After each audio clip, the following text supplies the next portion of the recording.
On a routine flight from Denver to San Francisco, judgment was passed at 35,000 feet.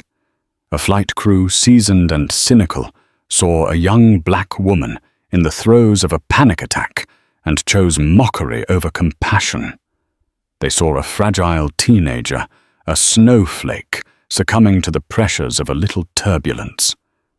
What they couldn't see was the truth hidden behind her terrified eyes. This young woman was Dr. Kenna Jordan, one of the world's most sought-after specialists in aviator trauma recovery.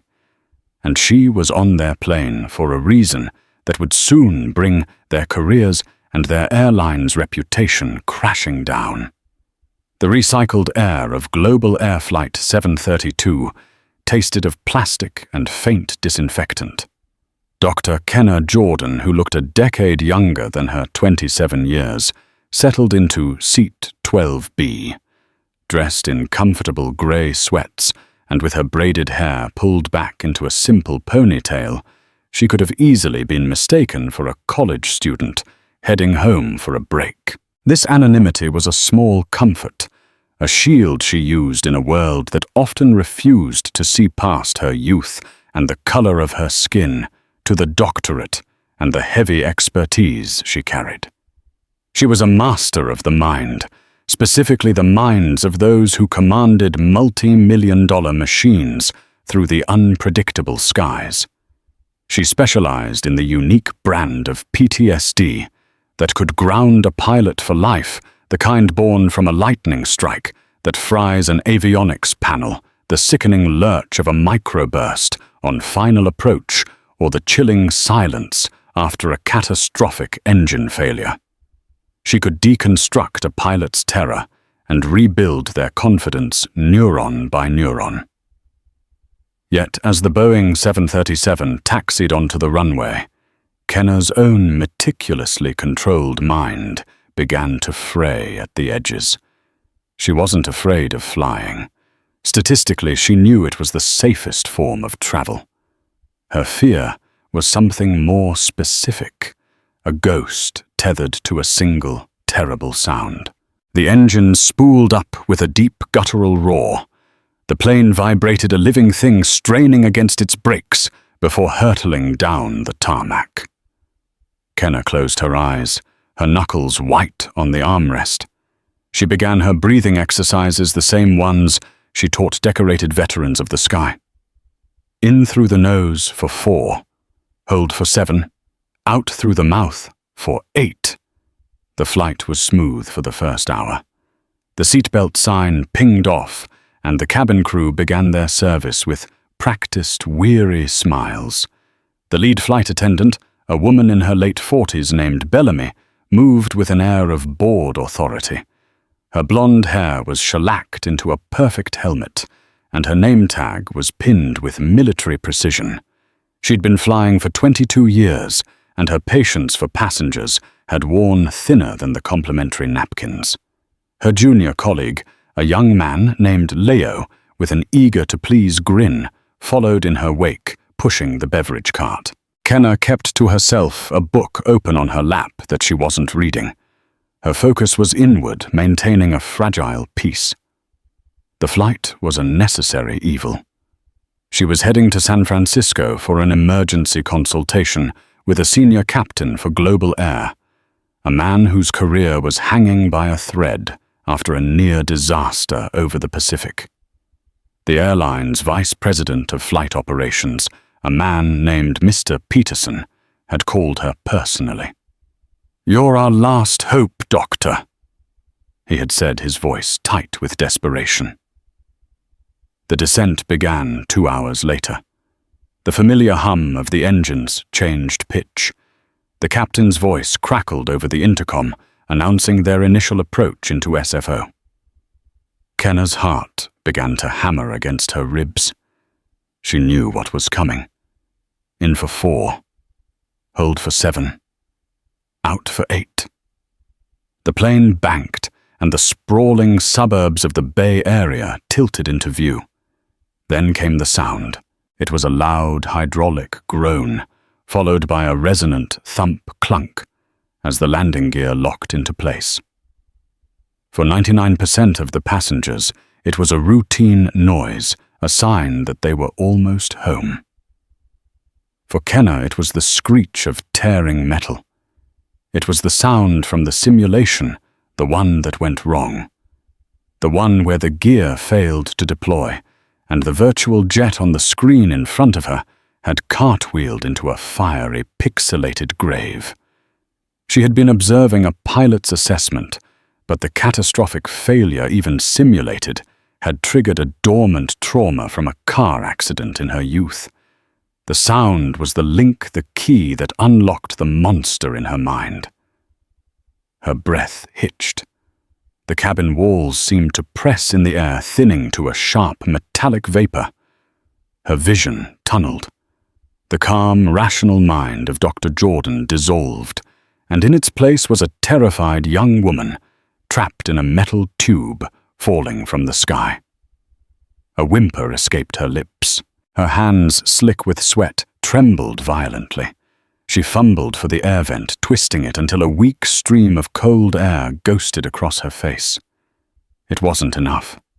Her breathing became ragged, audible gasps that cut through the low murmur of the cabin. Tears streamed down her face, hot and uncontrolled. She was having a full-blown panic attack, and the very training she used to help others was inaccessible, locked away behind a wall of pure, irrational terror. A passenger in the aisle seat, a kind-faced businessman, noticed her distress. "Miss, are you okay?" Kenna couldn't answer. She just shook her head, her body trembling.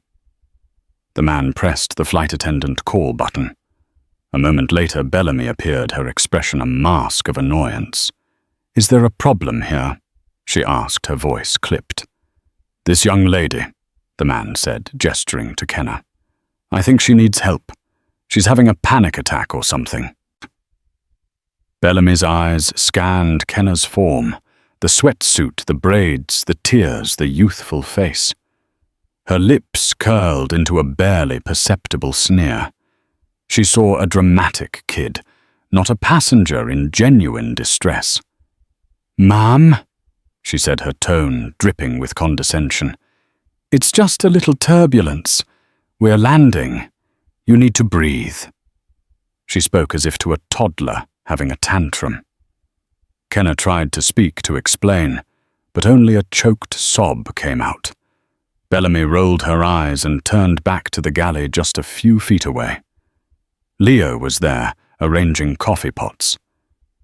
"Get a load of 12B, Bellamy muttered, loud enough for Kenna and the surrounding passengers to hear clearly. "First-time flyer, I bet. Thinks we're all going down in a ball of fire." Leo chuckled, a nervous, high-pitched sound. "Gen Z on a plane. Probably saw a TikTok about a crash, and now she's freaking out." "Honestly," Bellamy continued, her voice a stage whisper that carried through the cabin. "The drama. You'd think she was the star of her own movie. Just breathe, sweetie. It's not that serious." She mimed, taking a deep, exaggerated breath and fanning herself dramatically, making Leo laugh again. The mockery was a physical blow. It sliced through the fog of Kenna's panic, adding a layer of burning humiliation to her terror. She wasn't just losing control. She was being ridiculed for it. She curled into a ball as best she could in the cramped seat, pressing her face against the cold plastic of the window, wishing she could disappear. The laughter from the galley, quiet but sharp, echoed in her ears long after the wheels of Flight 732 touched down on the runway. The aircraft taxied toward the terminal with a slowness that felt agonizing to Kenna. Her panic had subsided into the hollow, shaky aftermath, leaving her exhausted and raw. The humiliation, however, remained a fresh wound layered over the old. She could still hear Bellamy's mocking tone, Leo's tittering laugh. She kept her head down, her hair falling around her face as she pretended to search for something in her bag, avoiding the curious or pitying glances from the passengers around her. The fasten seatbelt sign finally extinguished with a soft ding. The cabin erupted into the familiar symphony of clicks from unbuckling belts, the rustle of jackets, and the thud of bags being pulled from overhead compartments. Kenna remained seated, waiting for the aisle to clear, wanting to be the last one off. She just wanted to disappear into the anonymity of the terminal. Bellamy and Leo stood at the door, their customer service smiles plastered back on their faces. "Bye-bye now," Bellamy chirped, her voice a saccharine melody that made Kenna's stomach clench. "Thanks for flying Global Air." As Kenna finally approached the exit, Bellamy met her gaze for a split second. There was no sympathy in her eyes, only a flicker of dismissive amusement before she moved on to the next passenger. Kenna walked past without a word, her cheeks burning, and stepped onto the jet bridge. The air in the terminal was cool and still. She took a deep breath, trying to recenter herself to shed the terrified girl in 12B and become Dr. Jordan again. She just needed a quiet corner and a bottle of water before meeting her contact. But as she emerged from the jet bridge into the bustling gate area, she saw him immediately. He stood out from the crowd of waiting families and weary travelers. A tall, impeccably dressed man in his late 50s with silvering hair and a deeply worried expression. He held a small sign that was barely necessary, given the intensity of his focus on the stream of disembarking passengers. The sign read, simply, "Dr. Jordan." This was Mr. Peterson, the Vice President of Flight Operations for Global Air. His eyes scanned the crowd passing over Kenna once, then snapping back a flicker of uncertainty in his expression. He was clearly expecting someone older, more imposing. Kenna squared her shoulders and walked toward him. "Mr. Peterson." Relief washed over his face, mixed with a hint of surprise. "Dr. Jordan. Thank God. I'm Jonathan Peterson. Thank you so much for coming on such short notice." He extended a hand, his grip firm and desperate.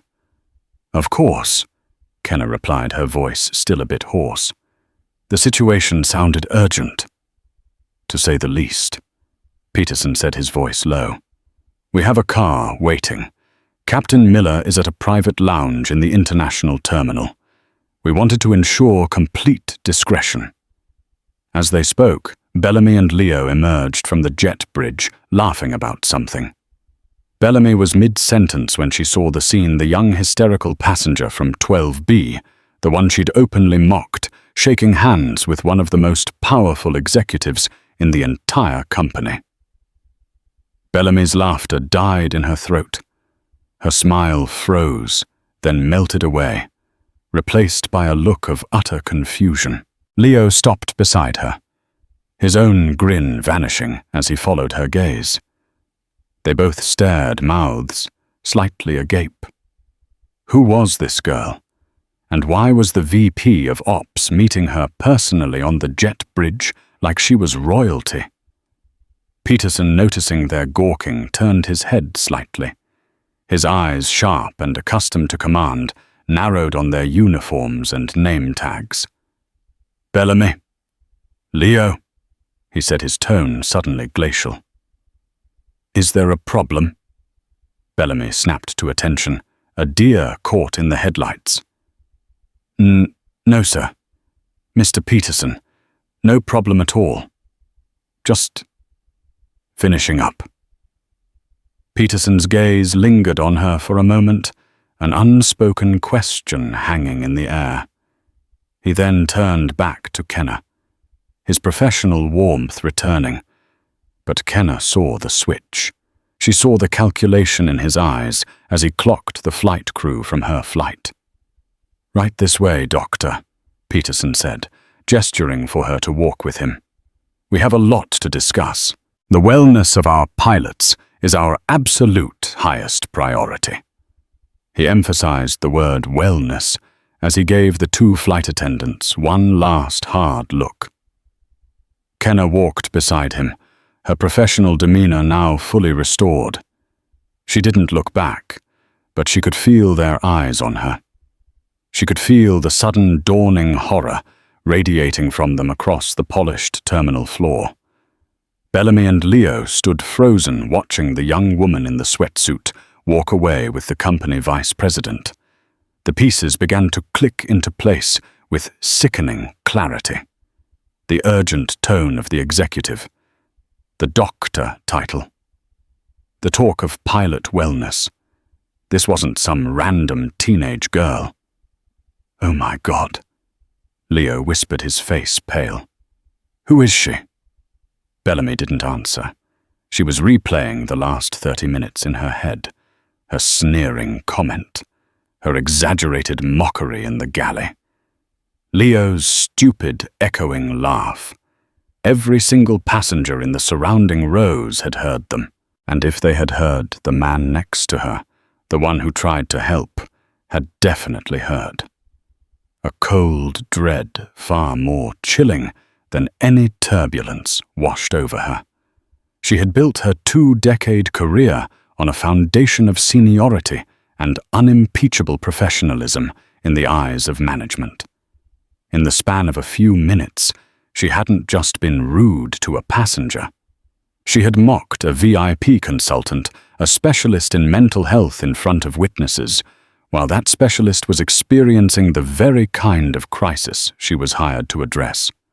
The casual cruelty she had dished out at 35,000 feet was about to follow her down to the ground, and the landing was going to be anything but smooth. The private lounge was an oasis of quiet luxury, a stark contrast to the chaotic energy of the main terminal. The windows were tinted, the chairs were plush leather, and the silence was broken only by the soft hum of an air purifier. Jonathan Peterson led Kenna to a secluded corner where a man in a pilot's uniform sat rigidly staring into a cup of untouched coffee. This was Captain Robert Miller. He was a man who looked like he was carved from the same granite as the Rocky Mountains he'd flown over thousands of times. A square jaw, a distinguished silver crew cut, and eyes the color of a stormy sea. He was the picture of a veteran aviator, a man you'd trust with your life without a second thought. But up close, Kenna saw the cracks in the facade, the fine tremor in his hands, the way his eyes darted towards the window at the distant sound of a taxiing jet, the deep, exhausted lines etched around his mouth. He stood as they approached, his movements stiff. "Dr. Jordan," he said, his voice a low rumble. "Robert Miller." "Captain," Kenna replied, shaking his hand. His palm was cold and clammy. "Thank you for meeting with me. Thank you for coming." Peterson interjected, his anxiety palpable. "Robert, please." "Robert, sit. Doctor, can I get you anything?" "Water, coffee." "Water would be great, thank you," Kenna said, taking the seat opposite Captain Miller. As Peterson went to the bar, an uncomfortable silence settled between the pilot and the specialist. Miller wouldn't meet her eyes. He just stared at the swirling brown liquid in his cup. Kenna didn't push. She had learned long ago that the most important thing in these initial moments was to create a space of safety. She simply sat her presence calm and unthreatening, and waited. Finally, after Peterson returned with the water, Miller spoke, his voice barely above a whisper. "They want to ground me." "We want to help you, Robert," Peterson corrected gently. "Your record is exemplary. 28 years, not a single black mark. We don't want to lose a pilot of your caliber." "Then you shouldn't have put me back in the cockpit." Miller snapped, his voice cracking with a sudden surge of emotion. He took a deep, shuddering breath, composing himself. "I'm sorry. I told them I wasn't ready." Kenna leaned forward slightly. "Tell me what happened, Captain. The incident over the Pacific." Miller closed his eyes, his jaw tightening. For a moment it seemed he wouldn't speak. Then the story tumbled out the words of a man reliving his own nightmare. "It was Flight 211, SFO to Tokyo," he began. 3 hours out over the middle of nowhere, pitch black. We were at 39,000 feet. The weather was clear. Then, a flock of geese, at that altitude, unheard of. But it happened. He paused, swallowing hard. They hit the number 2 engine. A massive concussive boom shook the whole damn plane. Then the fire warning lit up the cockpit like a Christmas tree. My first officer, David Chen. He's a good kid, but he froze for a second. I didn't. I went through the checklist. Engine shut down, fire extinguisher. Everything by the book. "You handled it perfectly, Robert," Peterson said. The report was clear on that. Handling it wasn't the problem. Miller countered, his voice raw. It was the sound, the explosion, and then the silence, the sudden unnatural quiet on my right side. All I could hear was the wind screaming past the fuselage and the one engine straining to keep us in the air. We were losing altitude. In that moment, I was sure we were going to die. 312 souls, all on me. He opened his eyes and Kenna saw the ghost he was living with. It was stark, undiluted terror. We diverted to Honolulu, made the landing. Nobody was hurt. They called me a hero. He said the word, tasting like ash in his mouth. A week later, they cleared me for duty. Said I was fine, but I'm not. Every time I get in the simulator now, as soon as the engines spool up, I'm back there, over the Pacific, in the dark. I feel the jolt, I hear the explosion. My hands start shaking so bad, I can't even hold the yoke steady. I had to abort my last 2 recertification sims. He looked at Kenna, his composure finally breaking. "I have a daughter starting college next year, Doctor. This job is all I have. It's all I am. And I'm terrified to do it. I'm a pilot who is terrified of the sky. What am I supposed to do?" The raw vulnerability of this powerful man filled the space between them. This was the core of her work. The trauma wasn't in the event itself, but in the echoes it left behind, the way it rewired a person's brain to see threats everywhere. "What you're experiencing, Captain," Kenna said, her voice soft but firm, "is a normal physiological and psychological response to an abnormal event. Your brain has created a powerful association between the stimuli of flight and a legitimate life or death threat. It's not a weakness, it's a survival mechanism that's now misfiring." She explained the concepts of amygdala hijacking and trauma loops using simple, clear language, demystifying the terrifying experience he was having. For the first time, a flicker of something other than fear appeared in Miller's eyes, understanding. Peterson watched the exchange, a knot of tension in his stomach, slowly beginning to loosen. This was why he'd called her. Her reputation was almost mythical. She had a way of reaching people no one else could. The airline had millions of dollars and its reputation invested in pilots like Robert Miller. Her fee was astronomical, but the cost of losing a senior captain was infinitely higher. He felt a surge of gratitude for her presence, which was immediately followed by a cold, sickening thought. He remembered the flight attendants from her flight, Bellamy and Leo. He remembered their strange, panicked expressions. He remembered the way he'd seen them talking in the galley as he boarded early to check on a catering issue, laughing and looking back toward the main cabin. At the time, he'd thought nothing of it. Now a horrifying suspicion began to form in his mind. What if Dr. Jordan, the specialist he had brought in to handle the most delicate mental health crisis in his department, had been mistreated on one of his own flights, while she was on her way to save the career of one of his best men? The potential fallout was catastrophic. It wasn't just a customer service complaint. It was a profound institutional failure that struck at the very core of the wellness he had just touted. As Kenna continued to speak with Captain Miller, her voice a calm anchor in his storm, Peterson quietly excused himself. He pulled out his phone and made a call to the head of in-flight services.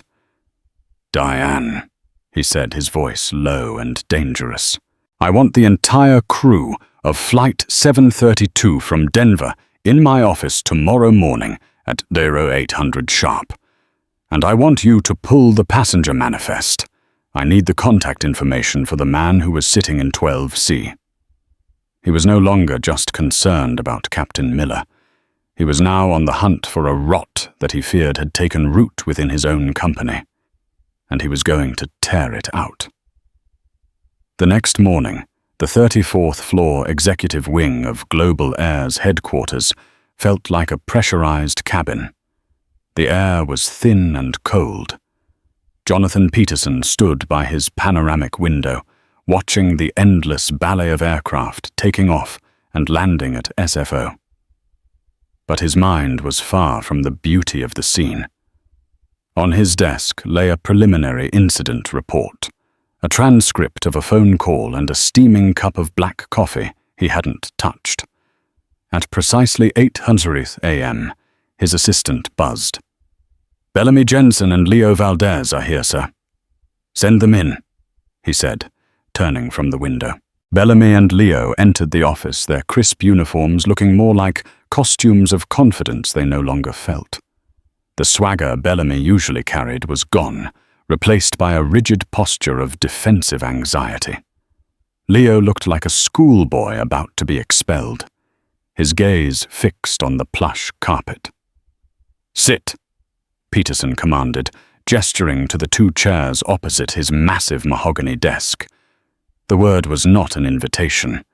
It was an order. They sat. The silence stretched thick and suffocating. Peterson let it linger, watching them, letting their nerves shred. Finally, he spoke, his voice deceptively calm. "I have a simple question for you both. I want you to describe the service and passenger interactions on Flight 732 from Denver yesterday. Specifically, I'm interested in the events surrounding the passenger in seat 12B. Bellamy's training kicked in. It was a routine flight, sir. Smooth service. The passenger in 12B appeared to be a nervous flyer. She experienced some anxiety during landing. Her answer was clinical, scrubbed of all incriminating detail. Anxiety, Peterson repeated, his eyes boring into hers. Is that what you call a full-blown panic attack? Bellamy flinched. She was distressed, yes. We monitored the situation to ensure she wasn't a danger to herself or others. Monitored the situation. Peterson picked up a sheet of paper. That's interesting, because I spoke with the passenger in 12C this morning, a gentleman named Frank Miller, no relation to the captain, he added pointedly. A corporate lawyer and a million-mile flyer with us. He has a slightly different recollection of how you monitored the situation. He looked down at the transcript of his call with Frank. The lead attendant, he says, was incredibly dismissive. She rolled her eyes and told the poor girl to just breathe. Then she went back to the galley and openly mocked her with her colleague. They called her a drama queen, a Gen Z snowflake. They were laughing about it. It was unprofessional and cruel. I was appalled. Peterson looked up, his face a mask of cold fury. Does that sound like monitoring the situation to you, Bellamy? Bellamy's face went white. Leo sank deeper into his chair, looking as if he wished the floor would swallow him whole. Sir, it may have been a misunderstanding. Bellamy began, her voice trembling slightly. "There is no misunderstanding." Peterson slammed the transcript on the desk. The sound made both flight attendants jump. "You didn't see a passenger in distress. You saw a target, a young black girl you could stereotype and ridicule for your own amusement. You did this in front of a cabin full of our customers. You created a hostile, humiliating environment for a paying passenger." He stood up and began to pace behind his desk.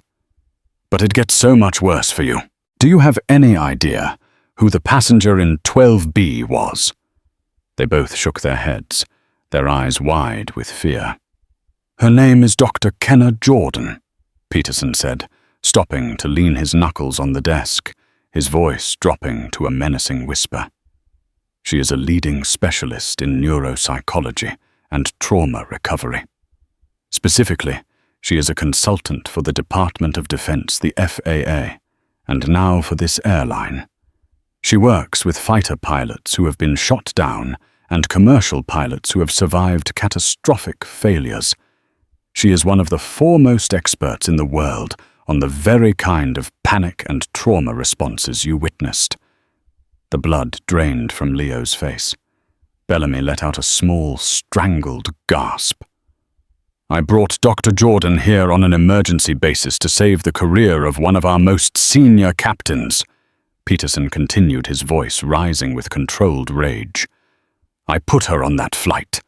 I entrusted her to your care, and you, in your infinite wisdom and breathtaking arrogance, decided to mock her while she was having a legitimate medical episode, an episode likely triggered by a sound that her brain, more than almost anyone else's on Earth, associates with aviation disaster."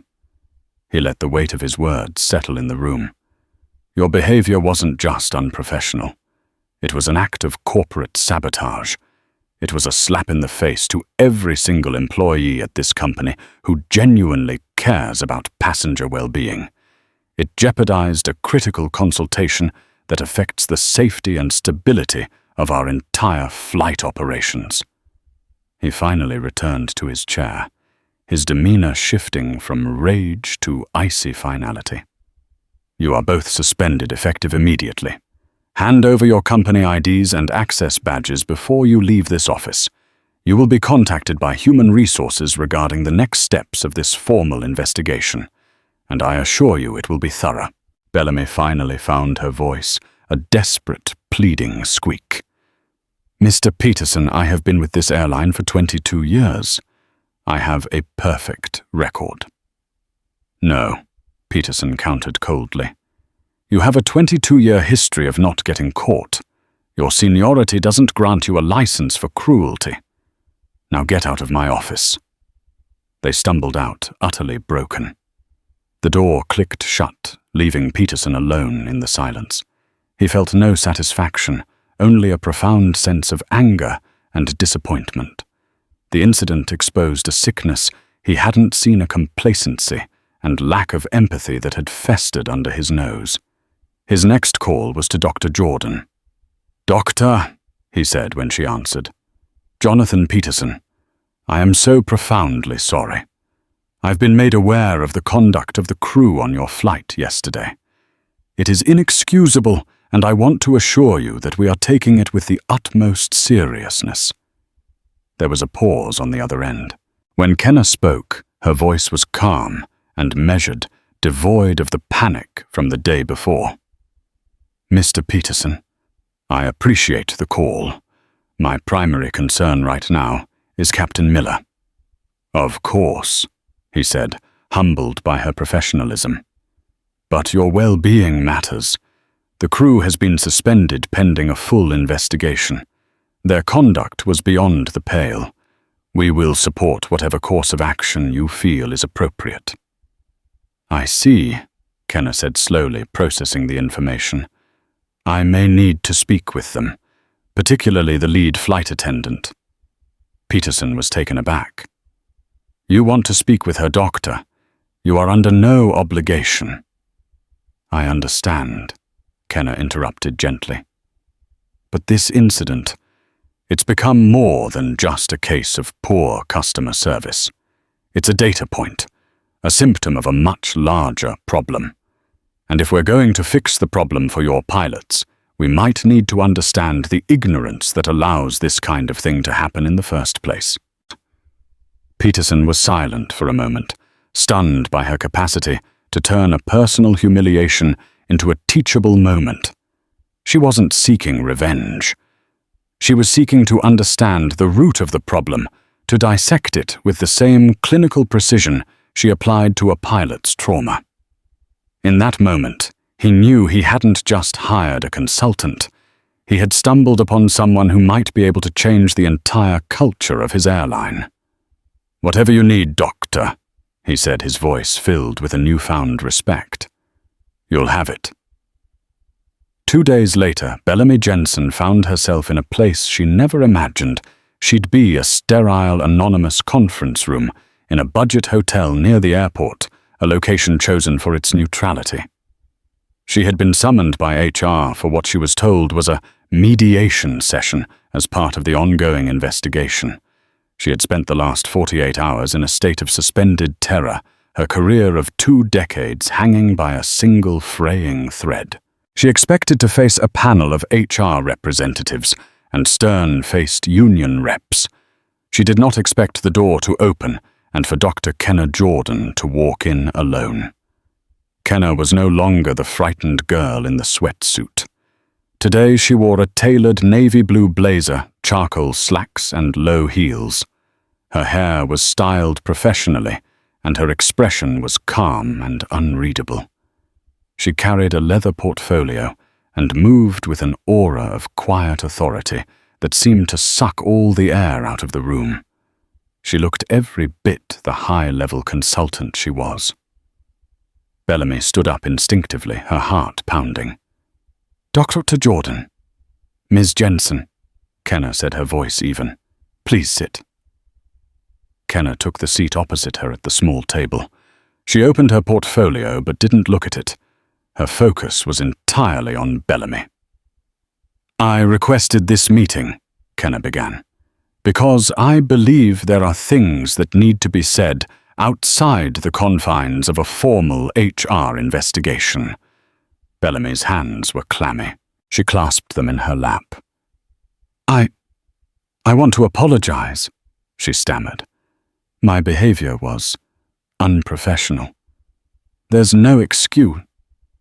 It was the apology of a person trying to save their job, a recitation of expected words.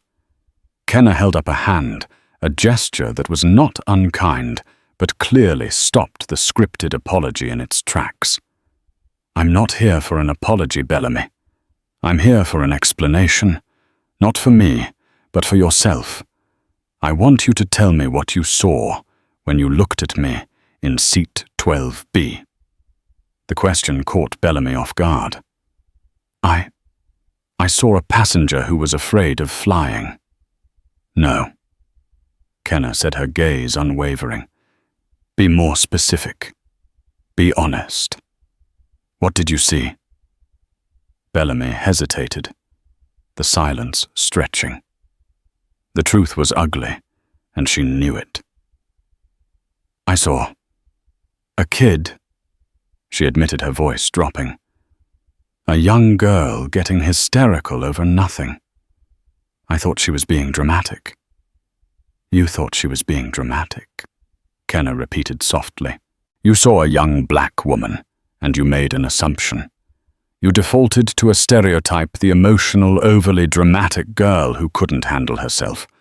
You didn't see a person in legitimate clinical distress. You saw a caricature, and based on that caricature, you and your colleague felt entitled to mock her." Every word was a precisely placed scalpel cutting away Bellamy's defenses.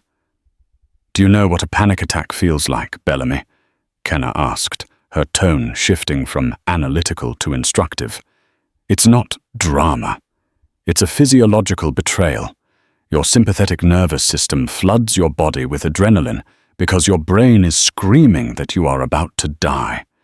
Your heart rate skyrockets. You can't breathe. Your vision narrows. You lose control of your own body. It is one of the most terrifying experiences a human being can have. It is not a choice. Bellamy could only stare, shame washing over her in a sickening wave. Now let's talk about trauma.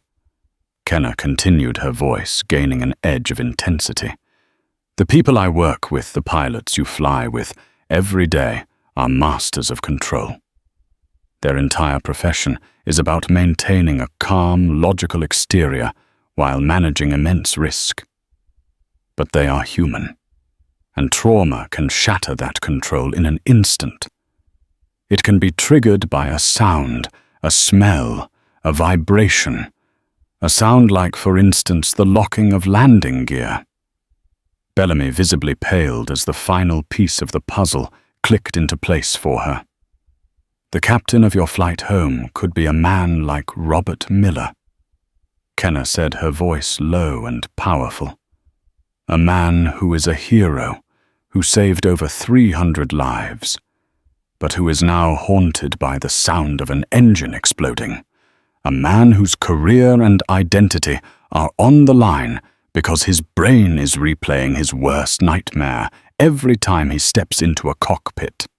She leaned forward, and for the first time, Bellamy saw a flash of fire in her eyes.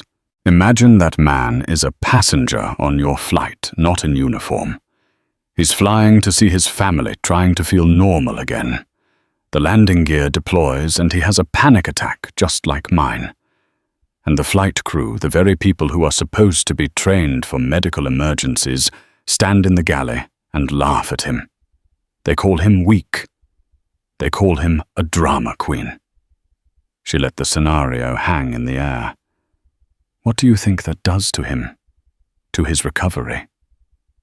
You could single-handedly destroy years of therapy and a man's entire career with a few cheap jokes. That is the damage you are capable of. That is the power you wielded so carelessly. Tears began to well in Bellamy's eyes. Not tears of self-pity, but tears of genuine, soul-crushing shame. For the first time, she wasn't thinking about her job or her pension. She was seeing the gaping, ugly chasm of her own ignorance and the harm it had caused. I never thought of it that way, she whispered the words, tasting like poison. I know. Kenna said, her tone softening almost imperceptibly. That's the problem. You've been flying for 22 years.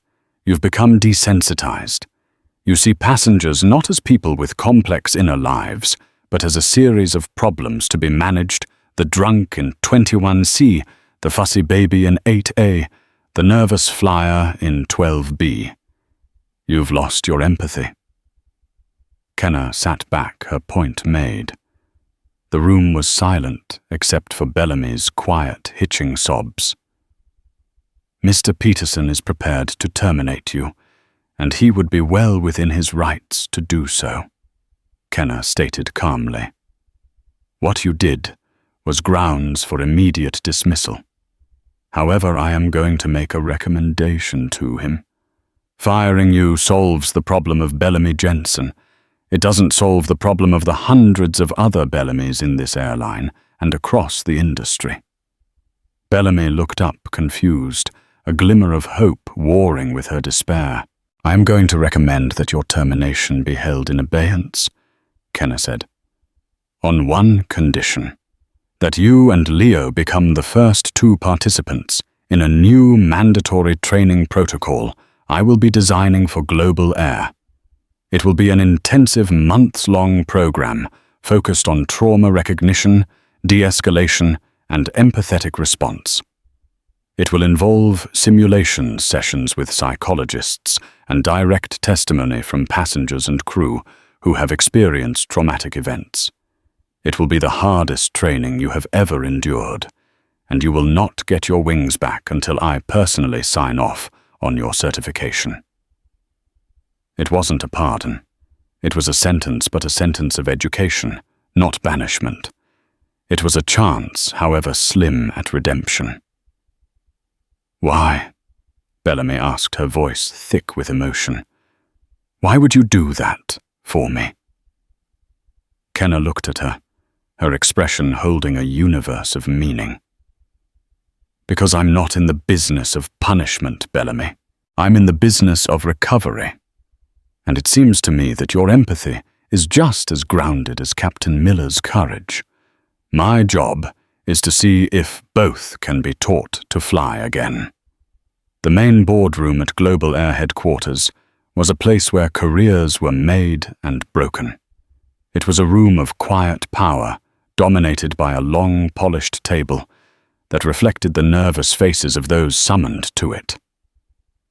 Bellamy Jensen and Leo Valdez sat at one end, looking small and insignificant. At the other end sat Jonathan Peterson, the head of HR, and the airline's chief legal counsel. In the middle, at the head of the table, sat Dr. Kenna Jordan. The past month had been a whirlwind. Kenna, while working intensively with Captain Miller on his recovery, had also drafted the framework for a revolutionary new training program. It was unlike anything the airline industry had ever seen.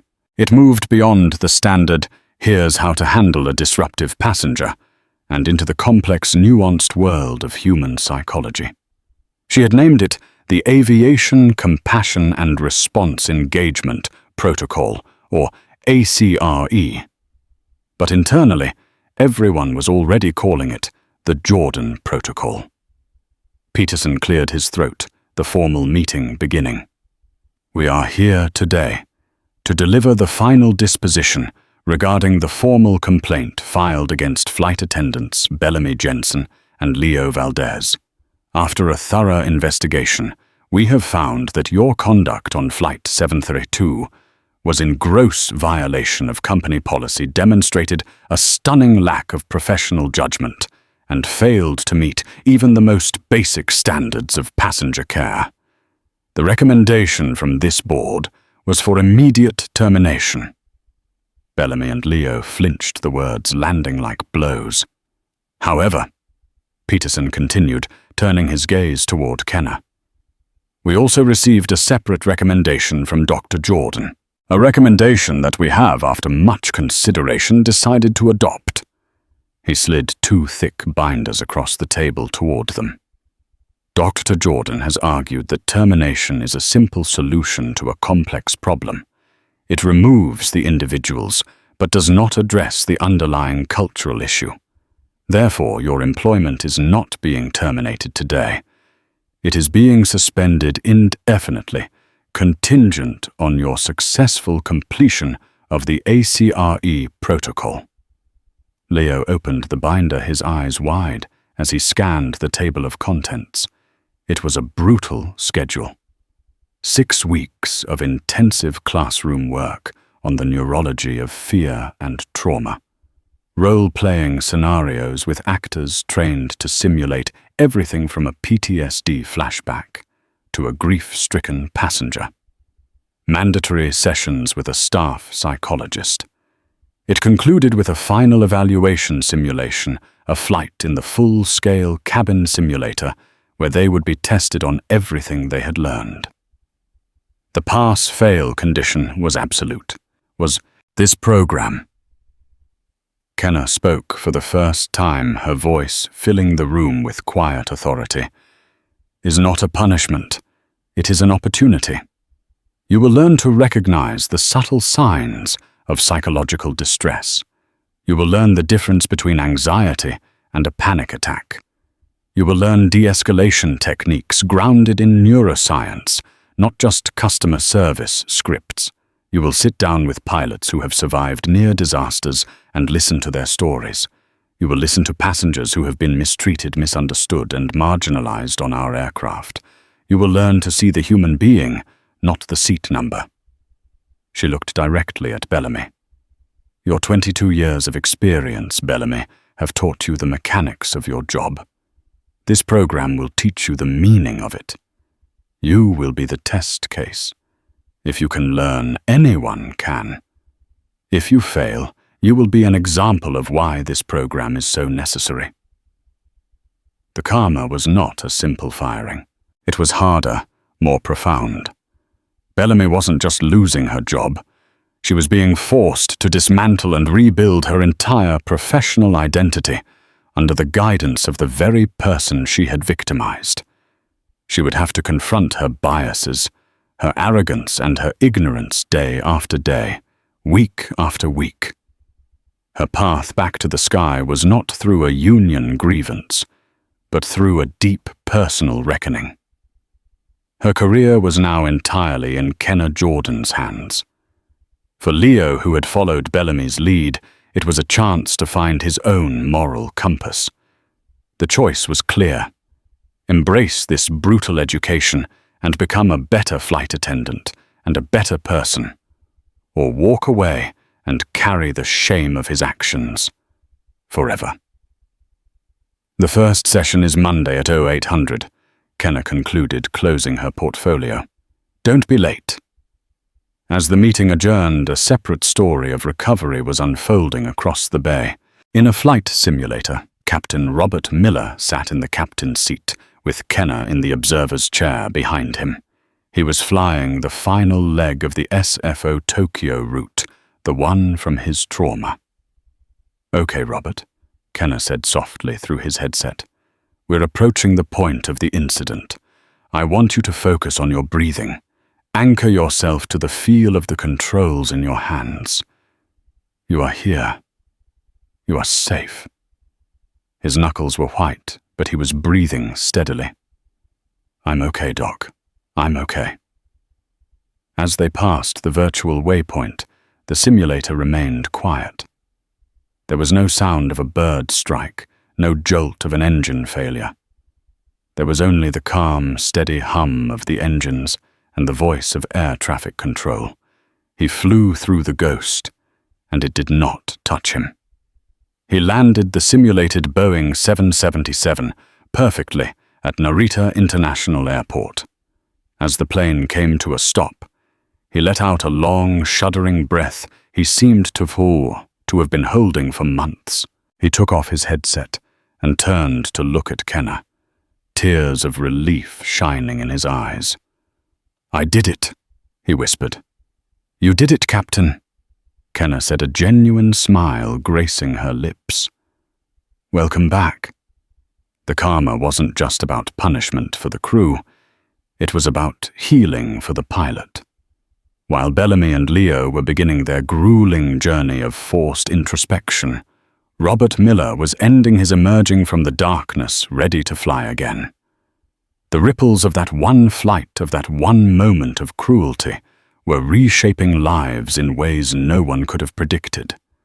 6 months later, the culture at Global Air had begun a seismic shift. The Jordan Protocol was no longer a pilot program for 2 disgraced flight attendants.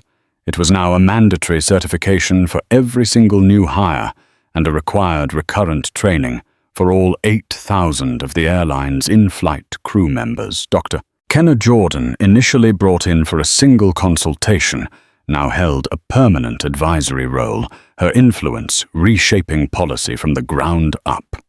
Captain Robert Miller was back in the cockpit, flying long-haul routes with a renewed confidence. But he was a changed man. He became an outspoken advocate for mental health within the pilot community, heading a new peer support program, encouraging pilots to speak up about their struggles without fear of losing their wings. His near disaster had, with Kenna's help, become a catalyst for a healthier, more open culture among the airline's most critical employees. In a brightly lit cabin simulator, a training session for the Jordan Protocol was underway. The scenario was a difficult one. A passenger played by an actor was having a severe emotional breakdown, grieving the recent loss of a parent. A group of new hire flight attendants watched as their trainer handled the situation with remarkable skill. The trainer knelt by the passenger's seat, speaking in low, calming tones. She didn't offer platitudes or try to quiet him down. She listened. She validated his feelings. She offered him a bottle of water and a quiet space in the galley if he needed it. She treated him with profound dignity and compassion. The trainer was Bellamy Jensen. She was not the same woman who had boarded Flight 732 6 months ago. The hard shell of cynicism had been stripped away, replaced by a quiet competence grounded in genuine empathy. The training had broken her down and then rebuilt her. She had been forced to confront the ugliest parts of herself, and in doing so had discovered a capacity for compassion she never knew she possessed. She had passed the protocol's final evaluation with the highest score in the program's short history. Kenna had personally approved her return to flying status, but Bellamy had surprised everyone by asking for a different role. She requested to become one of the lead instructors for the new protocol. "I can't think of anyone better to teach this," she had told Kenna and Peterson, "because I know what it's like to be on the other side. I am the perfect before picture." Leo Valdez had also passed the program. He was back to flying, but his demeanor was different. The eager-to-please nervousness was gone, replaced by a quiet, watchful confidence. He was often the first to spot a passenger in distress, the first to offer a kind word or a helping hand. He had learned to lead with compassion, not to follow the crowd. On a flight to Dallas, Leo noticed an elderly woman traveling alone, looking confused and frightened. He spent 20 minutes with her, patiently explaining the connecting flight information and drawing her a map of the terminal. He made sure a gate agent was waiting to assist her when they landed. He didn't do it because it was in a manual. He did it because he now saw the person, not just the passenger. The story of Flight 732 became a quiet legend within the company, a cautionary tale and an origin story for the new way of doing things. It was a stark reminder that every passenger had a story, and that appearance told you nothing about the weight they carried. Kenna Jordan stood in the observation deck at SFO, watching the planes take off her work, with the airline nearly complete. Her intervention had started as a response to one pilot's trauma and one crew's cruelty, but it had grown into a systemic overhaul of the airline's entire approach to passenger care. The hard karma that had hit Bellamy and Leo wasn't a lightning bolt of revenge, but a long, arduous path to redemption that in the end had created something far more valuable than punishment. It had created change. It was a testament to the idea that sometimes the most profound transformations don't come from firing the problem, but from forcing the problem to become the solution. The laughter that had echoed in that galley 6 months ago had been silenced, replaced by a new chorus of compassionate professional voices, ensuring that no passenger on a global air flight would ever have their pain be the source of someone else's amusement again. The story of Dr. Kenna Jordan and Flight 732 is a powerful reminder that the people we meet are always more than they appear. A dismissive laugh and a cruel whisper can cause more damage than any turbulence, while an act of empathy can change or even save a life. This wasn't just about a flight crew getting their comeuppance. It was about transformative justice where the punishment for ignorance became the curriculum for enlightenment. It shows how one person's refusal to be just a victim can ripple outward, changing an entire corporate culture for the better. We all have the power to be a Bellamy or a Kenna in our daily lives, to choose judgment or to choose understanding. If this story of karma consequence and the incredible power of empathy resonated with you, please hit that like button. Share it with someone who needs to hear it, and subscribe to the channel. Every story matters, and your support helps us bring more of them to light. Thank you for listening.